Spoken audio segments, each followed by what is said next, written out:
Welcome back to my channel Puja Debnath blogs. আশা করি সবাই খুব ভালো আছো আর আমরাও খুব ভালো আছি। তো আজকে হচ্ছে বৃহস্পতিবার, দেখো আমার পুজো দেওয়া কমপ্লিট।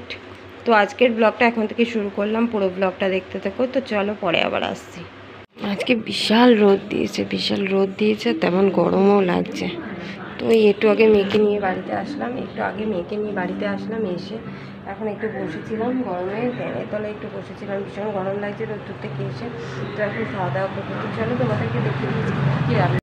এই যে এখানে হচ্ছে ভাত আর হচ্ছে ডাঁটা দিয়ে, কুমড়ো দিয়ে, সর্ষে বাটা দিয়ে তরকারি, আজকে আর আলু দিইনি। আর এখানে আছে হচ্ছে ডিমের ঝোল। ব্যাস, আজকে এই রান্না হয়েছে। আর কালকের এখনও রুটি রয়েছে, এর মধ্যে আর বলো না। তো চলো খাওয়া দাওয়া করে নেওয়ার পরে কথা বলছি। এই যে এখন সন্ধ্যাবেলার টিফিন খাওয়া হবে চাউমিন। বর কাজের থেকে আসার সময় নিয়ে এসছে, চাউমিন খাওয়া হবে। গরম গরম চাউমিন, গরমে আরও গরম হয়ে যাবে। এমনিতেই এত গরম পড়েছে, তারপরে ধোয়া উঠছে চাউমিন থেকে এখন। তো চলো খাওয়া দাওয়া করে নিই, পরে আবার আসছি। এই যে এখন বসে আছি, সন্ধ্যাবেলার টিফিনটা হয়ে গেছে আর এখন বসে আছি। আজকে আর কোনো কাজ নেই, রাত্রে রান্না নেই, কারণ রুটি আছে আর ভাতও আছে। রুটিটাও গরম করে নেবো খাওয়ার আগে, তরকারি গরম করে নেবো, ভাতও গরম করে নেবো, ফ্রিজে রয়েছে সব। আর যা গরম পড়েছে না, ভীষণ গরম পড়েছে, মানে থাকা যাচ্ছে না। আর আমাদের তো পিছনে পুকুরে জানলা খুললে হাওয়া, কিন্তু মশা ঢোকে বলে আর জানলা খোলা যায় না, আর ঘরটা গরম হয়ে যায়। তো পড়তে বসেছিল, মেয়ের দুটো লেখা হয়েছে আর এখন বসে বসে পেন্সিল কাটছে, বদমাইশি করছে, একটু লিখছে আর একটু বদমাইশি করছে। আর ওখানে এখনো জামা কাপড়গুলো রয়েছে, ওগুলো ভাঁজ করতে হবে, জামা কাপড়গুলো ভাঁজ করব। তারপরে এমনি টুকটাক কাজ আছে, জলের বোতলগুলো ফাঁকা হয়ে রয়েছে, জল ভরতে হবে, এইসব কাজগুলো করব। মানে আজকে আর রান্নার কিছু নেই তেমন, তো সেই কারণেই বললাম আজকে আর কোনো কাজ নেই। তো চলো জামা কাপড়গুলো ভাঁজ করি, জলগুলো ভরি, পরে আবার আসছি। এখন রাত্রেবেলায় খাওয়া দাওয়া করা হবে, তাই জন্য রুটি গরম করে নিচ্ছি আর এদিকে ভাতটাও গরম করে নেবো। তরকারিও বের করে নিয়েছি, গরম করব। রুটিটা আমি গরম করে নিই, তারপরে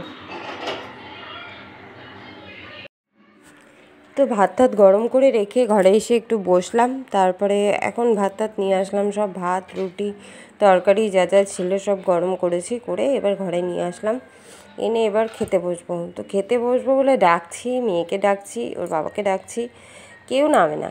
তো আমি ভাবলাম ঠিক আছে আমি সব রেডি করি, তারপর ওরা ঠিক নেমে আসবে, বারবার ডাকতে ডাকতে। তো বারবার ডাকছে আর ওরা দুজনে, একজন ফোন দেখছে আর মেয়ে টিভি দেখছে। দুজনে দুজনের মতন শুয়ে শুয়ে ফোন দেখছে, টিভি দেখছে, আর আমি ভাত বেড়ে ডেকেই যাচ্ছি, কেউ আসে। এটা ওদের প্রতিদিন রাত্রেরই স্বভাব। আমি ভাত বেড়ে বসে থাকি বা আমি খেতে শুরু করে দিই, কিন্তু ওরা কেউ আসতে চায় না। তো এখন দুজনেরই ভাত বাড়া হয়ে গেছে। মেয়ে তো ডিমের ঝোল খাবে না, মানে এখন একটু একটু ঝোল খাওয়া শিখিয়েছি, আগে একদমই ঝোল খেত না, শুকনো শুকনো ভাত খেত। তো ওকে একটু সামান্য ঝোল দিয়ে দিই আর ওর বাবাকে দিয়ে দেবো। ওর বাবা খানিকটা ভাত খাবে আর রুটি আছে, রুটিটা আমি খেয়ে নেবো।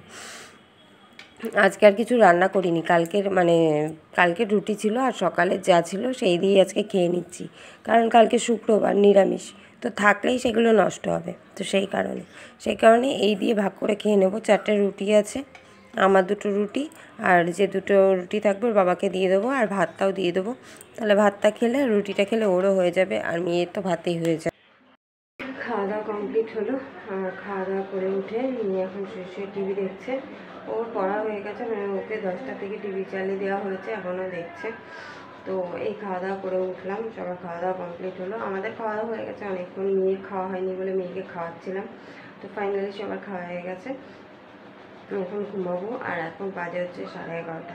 তো ভিডিওটা যদি ভালো লাগে অবশ্যই লাইক কমেন্ট শেয়ার করো, চ্যানেলটিকে সাবস্ক্রাইব করে দিও। তো চলো সবাইকে আজকের মতো টাটা, গুড নাইট, দেখা হচ্ছে নেক্সট ভিডিওতে।